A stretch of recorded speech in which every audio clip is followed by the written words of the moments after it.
Hello and welcome to the Inner Gamer On. My name is Breganowski. I'm Austin Morales. Brett, what are we talking about this week? This is a good discussion. Today we're going to talk about the cost of making video games. The cost is at an ever-growing, heightened pace. It gets more and more expensive every year. And the reason why this conversation started was because... We were drunk yesterday and we talked about it. Yeah, no. Partly. I mean, We had a maybe pre. Austin was drunk. I'm just kidding. We maybe Brett was pretty drunk. tipsy, maybe. I don't know. But either way, beers were involved. there were some beers involved. But anyway, there was an article that came out on Kotaku about Shadow of the Tomb Raider, which is coming out later this year. And it said that it was an estimated $75 to $100 million to create this game. That is the cost of development. That does not include the marketing budget, which is an additional roughly $35 million. So we're talking over $100 million to develop a game with no backing of whether or not it's going to succeed. So it's like there's a lot on the line. Huge gamble, yeah. It's a huge, huge gamble. And $100 million is actually on the lower end of the price point with AAA budget title or AAA titles. Yeah. Which is crazy. So back on my notes here, I'm gonna pull up my notes over here. Yeah, you should probably do that. I got notes. There you go. But I can't. There you go. Can't read my notes. Anyway, Basically, the answer is gobs of money. It costs gobs and gobs of money. gobs of money. So like development teams now have literally hundreds of employees. Like I think Shadow of the Tomb Raider has a little bit over 400, maybe 500 employees. I know Destiny has about 500-600 employees working for them. Like that's a lot of people. Now imagine these people aren't just like pencil pushers or anything like that. They are like programmers and developers and designers and artists and all these things that are getting paid salaries of like $50,000-$60,000 a year, maybe $70,000, $80,000, $90,000 a year. So the article talks about like, what if you break that down to 400 people, each one's getting paid $10,000 a month. That is $400,000 a month you are spending to keep these people employed, right? To make a game that's not going to come out for like 4 or 5 years from now, maybe or 3 or 4 years or whatever. There's no wonder like Call of Duty is like doing a yearly cycle of releases because they got to fund the next 2 games they're trying to work on.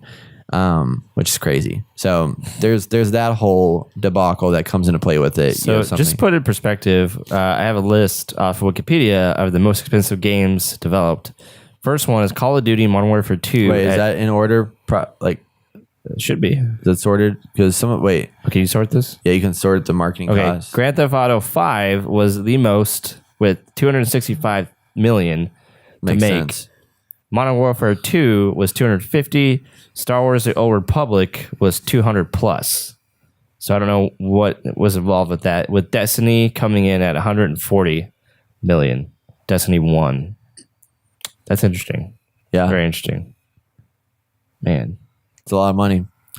It's a lot of money. Dollar bills, yo. Dollar bills. So it's obviously expensive. And here we go. We got inflation here.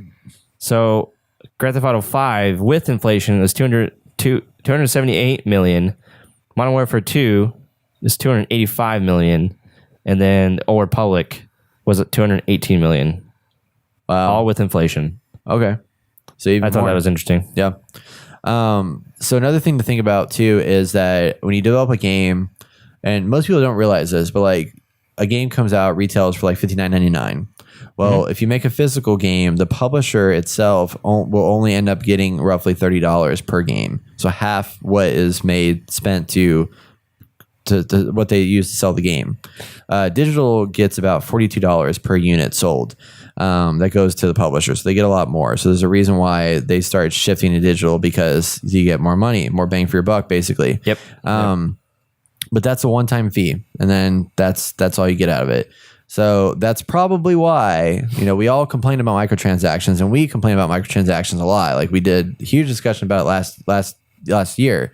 And, unfortunately though, like with prices getting so high to make these games, it's kind of why these have to exist. Like it's a necessity to like the reason why we're seeing games as a service, the reason why we're seeing microtransactions, the reason why these things are starting to come out is that they need to create more income to cover those costs over time to then be able to generate the next game. So like Destiny 1 put in the Eververse to sell microtransactions to help fund or offset the cost of making Destiny 2. Right. Fortnite brought out a free game, their concept is like amass a bunch of numbers, get tons of people playing it because the cost of admission is nothing, and then get you into the game and then start charging you. So like once they're charging you for these battle passes and things of that nature, that money will start coming in and help fund future development of that game. So the upfront cost is obviously very high, but you have that continual residual coming in that will hopefully cover what the initial part was and then help pay continued content development. Right. But then that means you have to keep developing the game after that. Right. Which is crazy. It just doesn't end, but you are making money, but I guess it's like, when do you stop? I guess when you stop making money. Yeah. That's when you stop. It's become a huge, I think we've seen the shift where, it's always been kind of like this is a money, like you want to make money, but you want to create art. And now we've kind of come to a point where it's like, yeah, we're making art. I think Epic Games is more about making art, but they are about making money. I think it's more of that. It's always been like that, but I think more so now. What do you think, Brett? Is that too far-fetched to say? Or has it always been about making money along with making the art? We see bigger companies who just want to make money pushing out stuff that's not high quality, but it's just good enough to get away. Well, it is high quality, but yeah, I guess the overall experience is not up I think to it depends par. who we're talking about. Like I feel Activision has lost a lot of that. They're more focused on like the dollar count as a publisher. Like the developers may not want that, but as a publisher, like their bottom line is basically how can we exert every last dollar out of this. Exactly. EA's kind of getting excuse me. EA's kind of getting that way a little bit. Battlefield's still like roughly safe, but we saw that with Battlefront last year. Like they were let's get even more dollars out of it. But it's like this conversation kind of helps support like why these publishers do this. It's not because they're greedy assholes that want to take everything. It's that their risk is so high they can't afford to lose that investment. So they have to come up with these what seems to be unfair ways to the player to make sure that they're getting their investment covered. Right. Because otherwise they're going to be one and done. And like we heard that with Jonaman when we had our discussion with Jonaman Nordhagen about his game and like how they got all this press and all this publicity and everything like that. He put a bunch of money into it, which wasn't a lot for the grand scheme of things, but for him, it's an expensive game. Right. And he never broke even. More than we would put into a game. Yeah. And like that's crazy. And that's small fry talk versus $100 million budget game. Right. Like that's just like light years different. So you want kind of to compare free to play and paid games real quick, or do you want to wait to do that later? Later. Okay. Yeah. Cool. Well, I guess we can talk about now. So yeah, free to play versus paid.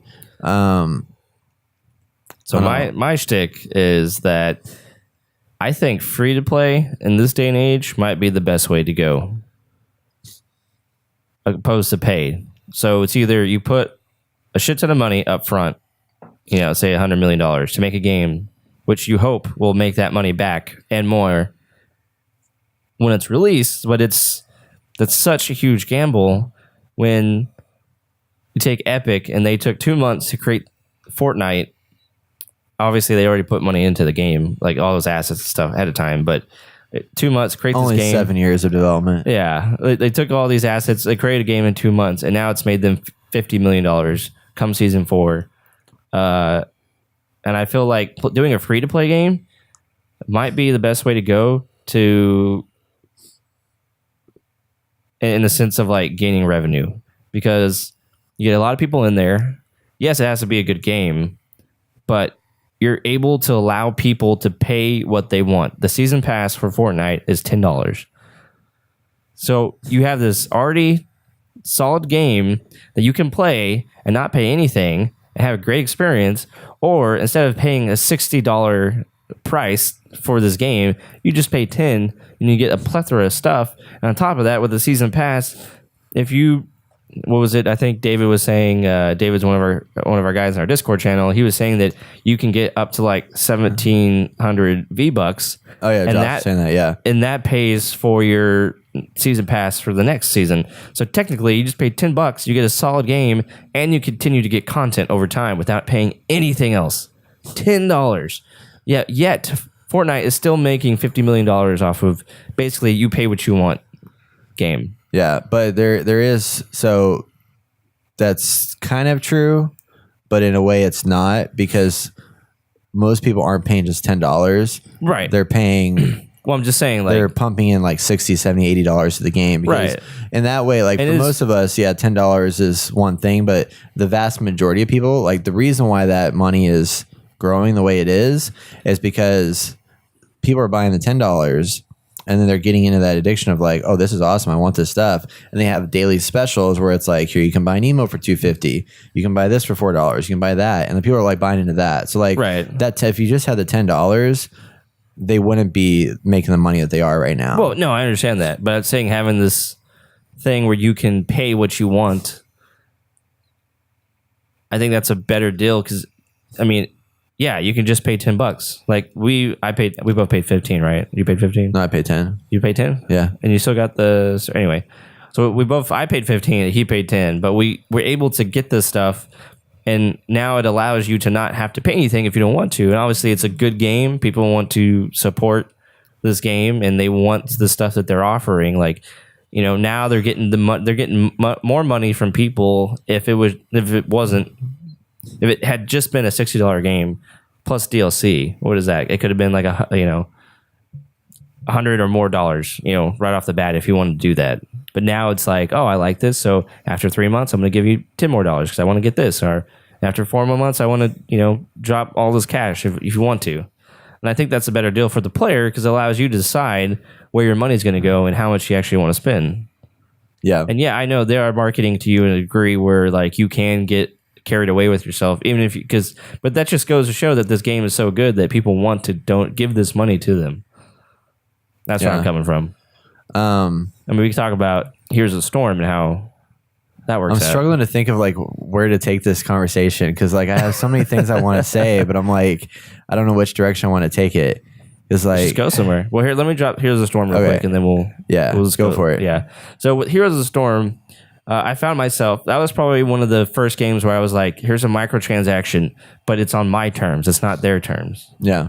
Which I would say Destiny is. I mean, you can argue that it is on your terms, but it's not in your face like, hey, come here. Hey, do this. Hey, we're tempting you to buy this. It was, you like this game?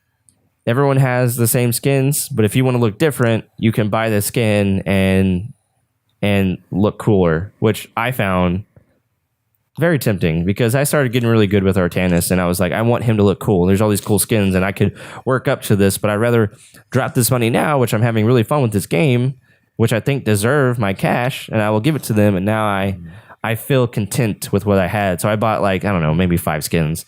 Not all Artanis, but like throughout some of the people I played. I even bought one character. Was it Sergeant Morales or Lieutenant Morales, which is a healer? And I was like, hell yeah, like I feel good. I can play this game. I look cool. I'm good. I maybe spent $30 or something like that. Like that's it. I didn't have to spend $60 on this game. Yeah, I bought a skin in Overwatch for Diva because I play her a lot. So I picked up a skin for that, and that was awesome because like I'm not going to buy a skin for like Hanzo because I don't ever play Hanzo. So it's like, what's the point of that? But I did buy one for that. I think what I was want to talk about is that, the free to play model doesn't work for everything. It does not. It just works for, because we started this conversation with Shadow of the Tomb Raider. Right. You can't do that free to play. It's not possible. Yeah. So it's not the Single player answer, games. but it is definitely an answer to certain items, like certain things. Like I think the free to play model is good if you are building a multiplayer game that you want to keep an ongoing.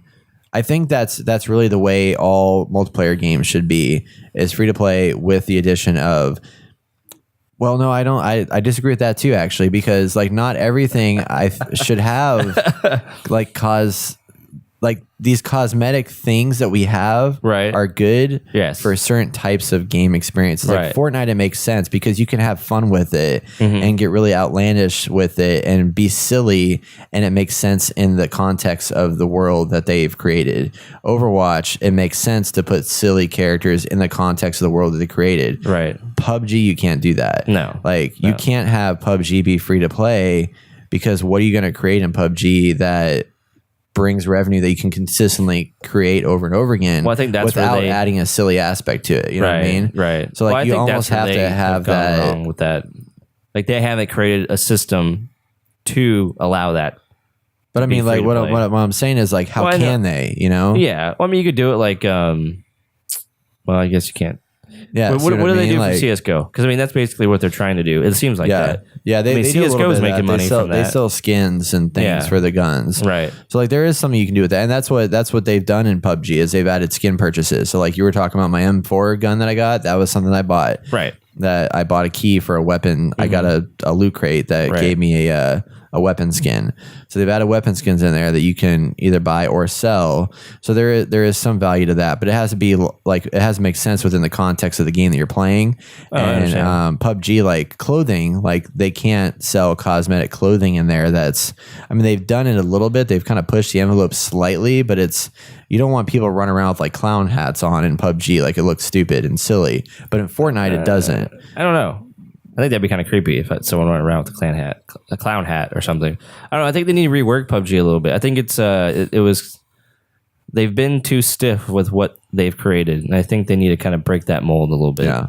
But I mean, is it because of, I mean, it's because we've seen Fortnite do it and it works. Yeah. But is that necessarily the right path for PUBG? I don't know. Because PUBG is a different game. It's a I different. understand. Yeah, they need to sit down and really think. I'm sure they have. PUBG's main issue right now, like for me, like PUBG's issue. I hate that we're back in the I know, PUBG we're versus Fortnite PUBG. conversation, but like PUBG's main issue for me is the balance and the optimization. Yes, Like yes. if they fix all that, like I'd play that game in a heartbeat more again. Right, and they right. also fix the circle because the first circle is way too big and needs to be condensed down more. Right. But I don't want PUBG to have a bunch of cosmetic bullshit. Like when they added the loot crates, like I was perfectly content with that game before that. I paid $30 for it. You know what I pay extra money for in that game is I would pay extra money for the skins. So I think that's a good addition.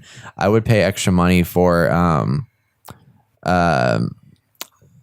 I would probably pay money for outfits if they did something that was still contextual within the world. The emotes I think would be cool, you know, adding some of that. So there's some things you can throw in there, but you just can't be like, you can't push it too far, I guess. I thought I would pay extra money for maps, but you don't want to segment that audience. But I don't know, maybe. I mean, you could add like DLC map packs, like the next map comes out, like pay $5 and you can get that map and play with your friends. But then that segments your audience, which is kind of a negative.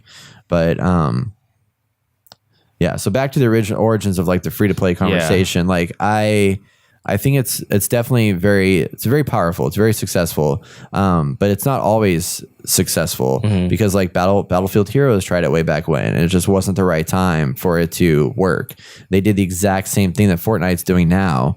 And that game bombed. Like it did not go well. Like people played it for a little bit, but it just did not.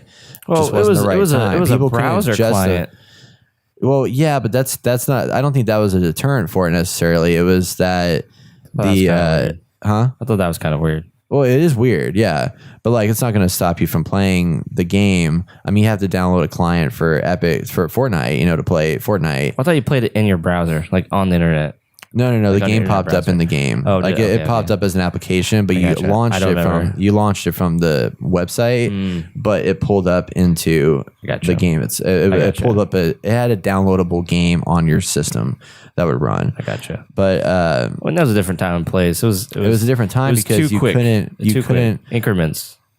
That's why we got here. We've done increments to get to this point now. Yeah, because back then, like you couldn't justify. People were still not justifying microtransactions in mobile games yet. Yeah, Like they couldn't yeah. understand. Like, oh, I have to pay $2 for this, another $5 for that. Like that is, I don't want to do that. Yeah, right. So like it was definitely not a time and place thing. But now I think we need to see a shift in. I mean, these games are just getting way too expensive, and they shouldn't be that pricey. But I So, like, mean, what can we do are we enjoying to them? change that? Yeah, we are. I mean, why do we need a shift? We need Just to 'cause ship of cost? because it's getting Okay, outrageously expensive. Okay. And there's too many games being made that are competing for attention. And like this year, we talked about like there's there's at least 50 games coming out this year that probably cost $100 million to make. That the majority of people are going to be able to play 2 or 3 of those games. So half of those studios are going to be spending all this time and money on game that's not going to be played. So what can we do to make it to where either more people have time to play more games, or the games are shifted as an industry so that like my thing is, why do we have to have a game like, not bashing God of War, but just because Kratos is in front of us, like why do we have to have a game that Kratos? like, why do games have to have so much extra side content in them? I mean, people want that, but why do they want that? Like, why? I mean, why do we need to spend so much time on? Off the top of my head, I would think they've created this world and this universe that people really enjoy, and they wanted more of it, right? So, but what about like providing more value, more bang for your buck? But then obviously that goes in the cost, and eventually they get that all back. So hopefully, I'm trying to like think that out. I mean, technically they don't need that. They don't need to add more. And that's become a staple in games right now, especially with the open world. I mean, a lot of people want to like 100% a game. Like they feel like they've achieved something if they like get everything. They do all the side missions, they do all the main stuff. But like me, like as a player, like I play all the main stuff and that's it. And I get satisfied with that. Like I played South Park Stick of Truth as a $60 game. I played the main. Actually, I did 100% South Park Stick of Truth, ironically. But the reason for that is because there was just, well, almost 100%. I didn't get like 2 of the collectible things. That's not Brett. That's not Brett. Brett it's weird. Yeah, it's weird. But that there was just enough side stuff where it wasn't overwhelming that I didn't feel like I was going to spend countless hours doing it. Right. Like some of it was like kind of just, it was the natural progression of the story. Like you pick up a couple quests, and as you're walking to one of them, there's another one that you can go off and do on the side. And then I could do that easily. I know God of War has that in there too, where like there's just like a quest kind of like on your path as you're going. But my thought is, what if they put less time into making all these side quests a little bit, like putting some of them in there, but I'd like to see think about like Horizon Zero Dawn. Like when that game came out, there were side missions and stuff like that, obviously. Right. A lot of content in there. But then what they did that I thought was really clever, I don't know from a like financial perspective if this was successful or not, but they added the Frozen Wilds DLC. And that was an area of the world that they had created that they added content into as additional DLC later on. So you had the option to buy into that, pay the $15 to get that additional content, and explore part of a world that was already there, but you just never got to go to it. And that's kind of that was interesting to me and makes sense. So would you say some of the side content could be put into DLC to expand this universe and to kind of be an alternative to a free to play, right? Like just add more paid, so like shorten the core game a little bit, which is like I don't think. I mean, so you're advocating for people to spend more money on content that should already be in there. But should it though? I mean, if you put, I don't know. Think about this. Like if you play God of War, like so. Here's another thing too. This is going all over all kinds of different tangents, but it's hard to quantify this. Like, this is really hard to nail this down. Because some people look at the value of a game as how much time you put into it. Mm-hmm. Like you spend 30 hours on a game that's justified as a $60 game. But then some people say The Witcher 3 with 100 hours of content that might be a justified price. That might be what they're trying to do. They're trying to quantify this is going to be 30, 40, 50, 60 hours for this much. Yeah. So it's like Far Cry 5 is a $60 game, and there's all this side content and crap that they put into it. Like if you played the story and then finished all of that, maybe did some of the side quests or whatever, paid $60, like would you be content with that, or would you not be content with that? Like would you feel like, say they stripped out the side content and just had the main story, we went from the 3 areas, completed it, you put 25 hours in that game, called it a day, would you be fine with that $60 price point? At the quality story that they presented, yes, I'd be fine. Yeah, I'd be fine with that. So then take that idea, that was the $60, then all that side content bring out as DLC later on. Yeah. That could, one, lower the cost of the initial development of the game, not stress these workers out to the point where they're like, which we need to touch on. they can't. Yeah. So another thing is that, a lot of these workers are pushed to their limits. Like video games are destroying the people who make them. It was an opinion article on New York Times. And it's no doubt like every game company you work at, you are going to be working long 15 plus hour days. Like at some point during your career at that place, you're gonna be working a long time. Most of the time it's like a good 5-6 months where you're like working like work is your life. That is kind of how it translates into things because they're working on such tight deadlines to crank these games out, and there's so much they have to develop. So many skins, so much side content, so much dialogue, all these things. And it's insane. Making a video game, especially a AAA video game, is quite a feat. Like coming from a movie background and then us kind of just researching what goes into this stuff, like just for indie developers, like God, I can only imagine the AAA developers, all the stuff, all the planning, all the people, all the organization, like, no, I don't want to make a game. Yeah. I don't want to do it. Yeah. Just let me play them. I mean, like, I think the point that I'm trying to make is that games have gotten too big and they don't need to be that big. Okay. But it's hurting people. And it's hurting people. Too much it's money. costing too much money. It's hurting the industry as a whole because now these microtransactions are coming into play. Because it's like, how can we add more money into it? Well, it's really easy to make a couple skins, but cut out those extra skins that you're at, like these microtransactions you're adding into a game that have no real added value to the game. Save that time on that, build some extra story content for the game, sell that for like an extra $10 and see if that can help finance the stuff. But it does and it doesn't. I think they just like the fact that they can have 5 people dedicated just cranking out new skins and new like visual content. Right. That it's easier to build that than it is to not. So I got 2 points. One is now it's been a standard. So some game and now has created the standard, for example, The Witcher and all its side content, with now we as a player expect that kind of content from all these AAA games. So everyone's just trying to keep up with each other, right? Yeah. I think God of War was perfect with its side content. It wasn't too much, but there was enough there for you to go and explore, to spend an extra 10, 15, 20 hours doing other stuff if you wanted to. And what was my other point?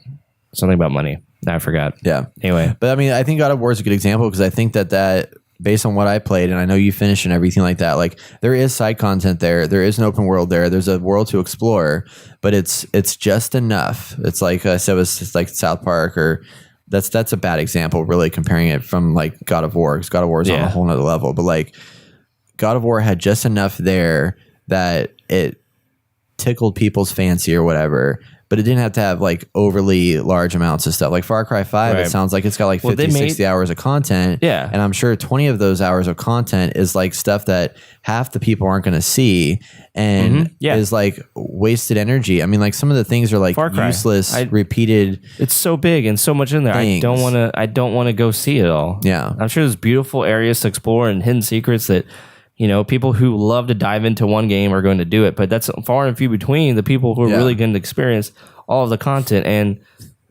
they could have spent a lot more time on the story, but then again, that's what people expect now, especially from a Far Cry game. And I guess I'd like to know, sad that like, why we're part of the problem too. How have we gotten to expect that? I wonder where that came from. I know. I'm curious too to know how that kind of came into all this. I mean, I guess Grand Theft Auto was the first one to like really put a intense like exploratory world into their game where like there's all this side content and quests that you could go on to and stuff like that to do other things in the space. But like Rockstar is another good example of that. They did a good job they built a game, a single player experience that was $60 that was incredible. Tons of shit to do. I didn't do half the stuff that was in there. I never did the yoga. I never did the golf. I never did any of that stuff. But that was, I mean, other things that I feel like aren't necessary. But it's good talking points for like, oh, hey, you can play golf in this game. Or like somebody was talking the other day, like, I love it when games put a game within a game. Like, I love being able to do that. I'm like, it's silly. But I did get a kick out of it when I could play Crash Bandicoot in Uncharted 4. Yeah. Like, that was kind of cool. But like, it's little Easter eggs, that really shine through. But I mean, going through the trouble to put multiple mini games in a game. Yeah. I mean, I think games could scale back and still provide a good enough experience for people that it can justify the cost of the $60. and make it to where you can output more games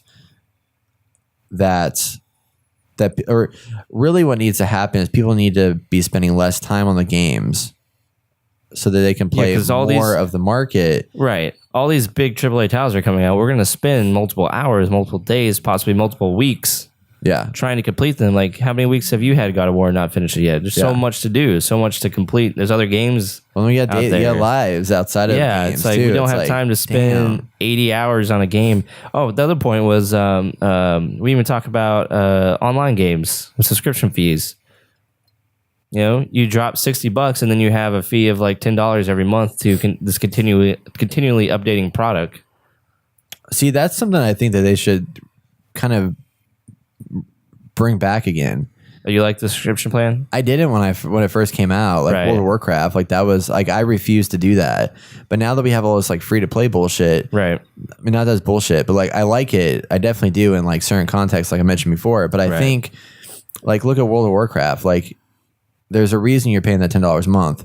It's to bring get a all that whole new fucking stuff world. out. Yeah. And like then they bring out DLC that you do have to pay for, but it's like huge, substantial bits of content. So you're basically like getting new games every 3 or 4 years. Right, right. And then paying the $10 a month or whatever to keep that world going. Like in a way that could be worthwhile as a replacement for free to play is just put a subscription fee on there. Like make think it that to will- where Yeah.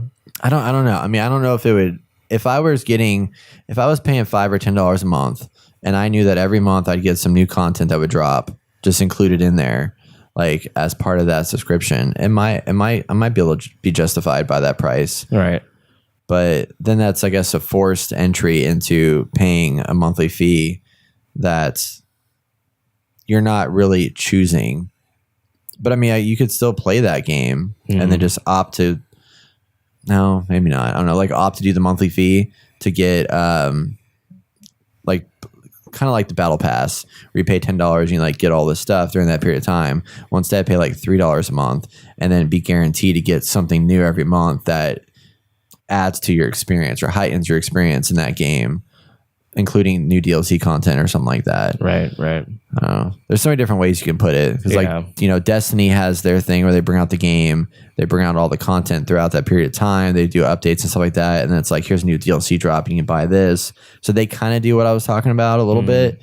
But I don't know. I just think we're getting too big with games. We need to scale back Right. in some way to make it to where we're not so overwhelmed. Because this year, it's like, we're not going to be able to play everything. We're not going to get to every game that's out there. And I mean, yeah, Don't have enough money for all there's these more games. developers that are coming out by the day that Yes. are just like building new and new games. Yes. But Yes.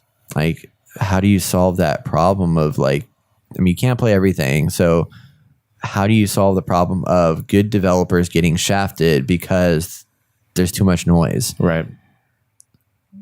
So We're kind I of think- all everywhere. Yeah. But I mean, there's a lot to cover with the cost of video game. There's so much that funnels into everything, and it's almost like that mountain that just spreads out. Like it all starts from this point, and I don't know. I mean, I guess there's a lot of points, but this is one that kind of is up there. wonder if we'd ever like if it would ever help us to revisit the whole episodic content kind of thing. Like we tried, that was a thing that was tried in the industry for a little bit. Half-Life was going to do it. There was another game that came out at one point that was episodic content that didn't do very all the well. Telltale games. Obviously, Telltale games have done it. Oh, you have Like, what's that one with the girl and she Life is Strange. Yeah, Life is Strange. yeah. Like what? I mean, those are all those particular ones are adventure like games. But what if God of War wasn't served as like one big game drop? What if it was served up as like 5, like a TV show? Like here's 5 episodes. You pay for it up front for, I don't know how you continue to get the revenue for that. Yeah. But I'm like trying to think of like if you pay for it up front, you pay $60. That buys you into the next 4 or 5 content drops. but you play a little bit, people start talking about that and be like, oh, this is so cool, blah, blah, blah. But you don't know the ending yet. Right. And then the next content drop comes out and it like brings up media attention again. Another content drop comes out, keeps media attention going. And then finally the ending comes out like, holy shit, that was so good. And then you can wait till but the problem is, I guess too, is that people might just wait till the end and then buy it then. So you're not really getting a good figure on what you're, like how much money you're making off of it really in the end. And if you're covering your expenses, but. And then what's the drop off rate towards the end? If, you paid all up front. Yeah. I don't know. There's just these standards that have been made and people just follow them. Yeah, pretty much. I don't know if episodic content is in the form of Telltale and stuff is the best way to go. Yeah. I mean, you could say that World of Warcraft's episodic content, in a way, comes out every 2 years, 3 years, something. I don't know. I do think we're going to see a shift in the next 3 to 5 years where we're going to either the $60 price point is going to change and something else is going to come out. Free to play may replace it completely, or free to play is going to change and they're going to come out with some new kind of model that will help. I don't think these models that we have in place now are the right paths for long-term success. I gotcha. Either that or we're in a bubble and we're just going to see a bunch of companies just die off and then start forming collectives that, like 10 independent developers just form together and make one big, huge collective group. That'd be kind of cool, honestly. Build their little side projects that they bring out and then work on one big, huge game. Right. So like 80-20 kind of split where like that'd be cool. 80% of their time is spent on this big, huge thing that they're all putting their minds together on. And then the 20% of the time is spent on there's other little projects they're doing. Whoever wants to work on that'd whatever. Be cool. Like have a flagship game and then everything else. Just kinda, that'd be cool. I would dig that. Yeah. Yeah. So that could be something they do. But anyway, sorry, that was a long discussion. It kind of went all over the place, but it's so interesting to talk about. Like, there's a lot of stuff there to think about, and we don't know what the answers are. So I mean, like, if I'd like to know from the community that's listening to this, if you're still listening to this or watching that, let us know if you have any ideas about ways that developers can change their models, their subscription models or their pricing models or whatever to make it better. If you have any thoughts or ideas on that, or if you're like, I think free to play is the way to go, or I think that, this certain way is the way to go. I mean, we know that just paying $60 is not the way anymore because there's a reason why microtransactions and free to play has come out. But I don't know, give us your thoughts. What you think the best approaches have been and what the worst approaches have been, and let us know. Give us your feedback. We love to hear about it. So that's going to conclude our discussion topic this week. If there's a topic that you want to hear us talk about, please email us at hello@theinnergamer.net. Don't forget to check out our video of this segment on Thursday at youtube.com/theinnergamer. If you're watching, what was that? What? youtube.com/innergamer? Yeah. Oh, it's a place you guys should check out. If you're watching, don't forget to head over to theinnergamer.net to catch our full podcast episode for our weekly game impressions and top headlines from the week in the gaming industry. If you like this video, please like and subscribe to keep up the latest gaming news and opinions that you love right here at The Inner Gamer, because we're awesome. You guys are awesome. Thanks for watching. Take care. Head on over to theinnergamer.net for our full podcast episode for our weekly game impressions and top headlines of the week. That's one of me doing an interview. Here's one of all of us. We'll make some cool things. Brett's also right here. Like this video, subscribe, keep up with all the latest video game news and opinions that you care about right here on The Inner Gamer.